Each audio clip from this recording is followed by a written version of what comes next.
محمد بن سماک کا بیان ہے کہ موسیٰ بن سلیمان ہاشمی اپنے تمام بھائیوں میں آرام دہ زندگی گزارنے والا تھا اور کشادہ دل تھا، نفس کی خواہش کو پورا کرتا تھا۔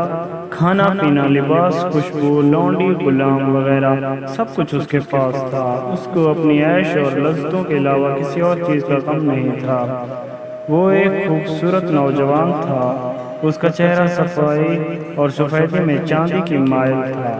بال گہرے کالے اور گنگریالے تھے، ناک خمیدہ تھی، آنکھیں سرمگی تھیں اور ان کا رنگ گہرا تھا۔ اپنی جائیداد اور اراضی سے پیداوار حاصل کرتا تھا۔ سالانہ تقریباً 33 لاکھ کی آمدنی تھی۔ یہ سارا مال خوش عیشیوں میں اڑاتا تھا۔ وہ اپنی جوانی اور ہر خواہش میں ساتھ دینے والی دولت کی وجہ سے خود پسند ہو گیا تھا۔ اس کا ایک بارہ خانہ تھا جس میں وہ شام کو بیٹھتا تھا اور لوگوں کو دیکھتا تھا۔ یہ خود چارپائی پر بیٹھتا تھا جس پر نقش و نگار کیا ہوا ایک پردہ تھا۔ سر پر موتیوں سے آراستہ پگڑی تھی۔ کمرے میں اس کے ساتھ ساتھی اور ہم مجلس لوگ رہتے تھے۔ خوشبو کی انگیٹھیاں مسلسل سلگتی رہتی تھیں۔ غلام کھڑے رہتے تھے جن کے ہاتھوں میں پنکھے اور مورچلیں تھیں۔ گانے والی لونڈیاں کعبے سے باہر ایک مجلس میں آمنے سامنے بیٹھا کرتی تھیں۔ وہ ان کو دیکھتا تھا۔ جب دائیں جانب نظر ڈالتا تو پسندیدہ ہم نشین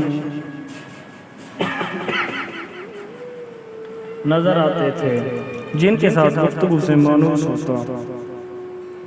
ان کی آنکھیں ان پر جمی رہتی تھیں۔ اس کی مجلس میں موت، مرض اور غم کا تذکرہ بالکل بھی نہیں ہوتا تھا، صرف خوشی کی باتیں ہوتی تھیں۔ روزانہ مختلف قسم کی تازہ خوشبوؤں کا انتخاب کرتا تھا۔ اس حالت میں اس کو 27 سال ہو گئے تھے۔ ایک دفعہ وہ اپنے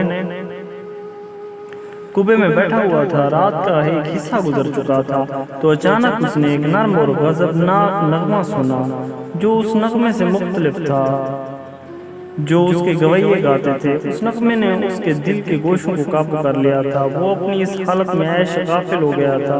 اس نے گویوں کو اشارہ کیا کہ خاموش ہو جاؤ۔ دیکھا تو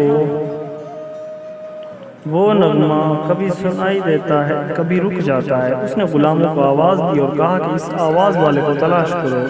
اس وقت اس پر شراب کا اثر تھا۔ غلام ڈھونڈنے نکلے۔ انہوں نے دیکھا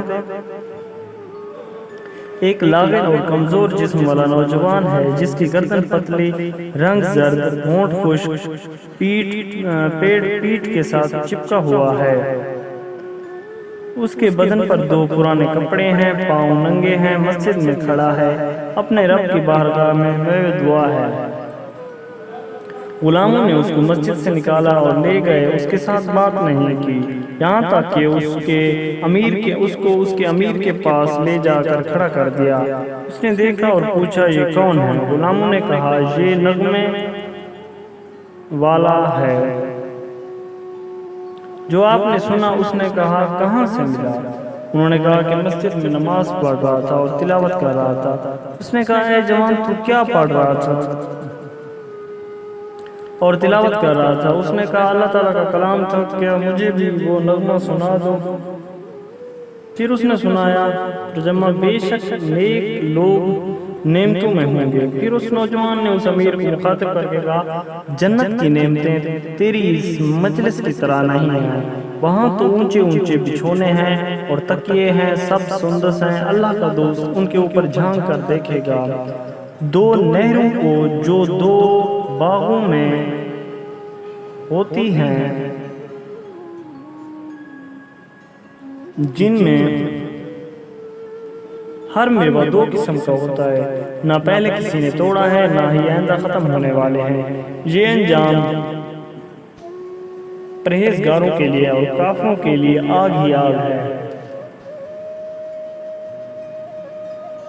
شدید عذاب اور خدا کی ناراضگی میں ہوں گے۔ موسیٰ بن سلیمان ہاشمی نے کھڑے ہو کر نوجوان کو گلے لگایا اور رونا شروع کر دیا۔ ساتھیوں کو چیخ کر کہا کہ چلے جاؤ یہاں سے۔ خود اپنے گھر کے صحن پر گیا اور اس نوجوان کے ساتھ ایک بوریا پر بیٹھ گیا، توبہ کی، اللہ تعالیٰ کی عبادت میں مشغول ہو گیا۔